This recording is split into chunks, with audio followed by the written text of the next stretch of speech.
Everyone says their town is normal. Quiet streets, friendly faces, predictable days. That's what I thought too when I moved here. A calm place, a fresh start. Nothing strange. The first thing I noticed was how seriously everyone treated time. Not just punctual. Obsessive. People checked their watches constantly. Phones buzzed with reminders. Stores opened and closed at the exact minute. Clocks were everywhere. On walls. On bus stops. Inside shop windows. I thought it was charming. Then came my third day in town. I was standing at a crosswalk downtown, waiting for the light to change. The afternoon sun was warm. A man beside me tapped his foot. A woman adjusted the strap on her bag. A bird landed on a street sign above us. Then, at exactly 3:17 p.m., everything stopped. The traffic light froze halfway between red and green. The man beside me froze mid-step. The woman's hand hovered in the air. The bird stayed suspended. Wings spread wide. The sound disappeared. No wind, no engines, no footsteps. I was still moving. I took a breath. I heard it.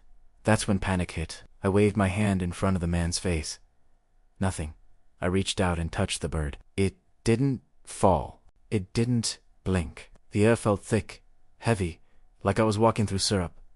At 3:18 p.m., everything snapped back. The man finished his step. The bird flew away. The traffic light turned green. People crossed the street. No one screamed. No one reacted. It was like nothing had happened. I laughed, a nervous laugh, because when something impossible happens, your brain tries to protect you. I told myself I imagined it. The next day, it happened again. At exactly 3:17 p.m., the entire town froze. Cars stopped in the middle of the road. A fountain froze mid-splash. A child's laughter cut off suddenly. Only I could move. This time, I walked. I stepped into the street, heart pounding, expecting something to stop me. Nothing did. I wandered through the frozen town. It was beautiful in a terrifying way, like a photograph stretched into reality. I noticed tiny details. Dust hanging in the air. Coffee mid-pour. A dog frozen mid-bark. I played small, harmless pranks. Moved a hat, turned a sign around, placed a scarf on a statue. At 3:18 p.m., everything resumed. No one questioned anything. By the 5th day, I stopped pretending it was an accident. By the 6th day, I heard footsteps. They were behind me. I turned, expecting fear.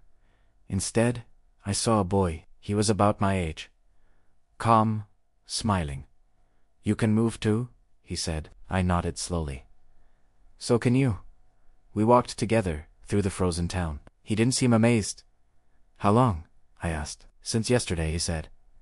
"Why us?" he shrugged. "Maybe the town needs witnesses." At 3:18 p.m., time restarted. The boy froze mid. I reached for him, but my hand passed through empty air. The next day at 3:17 p.m., the boy moved again. But I didn't. I was frozen, trapped in my body, aware of everything. I watched him panic. At 3:18 p.m., time returned. People walked past me like nothing was wrong. The boy avoided me after that. Days passed. Sometimes I moved at 3:17. Sometimes I didn't. Sometimes I saw someone else moving. A woman, a man, a child. Always one. Always different. Then I noticed something worse. Each week, fewer people froze. By the end of the month, almost no one did. The town still stopped. But it wasn't stopping for people. It was stopping for something else. Yesterday at 3:17 p.m., everything froze. No one moved. Not even me. The silence felt deeper than before. Heavier. And in that stillness, I finally understood. The town doesn't pause for observers. It pauses to choose one. And when it finishes choosing, time doesn't need you anymore.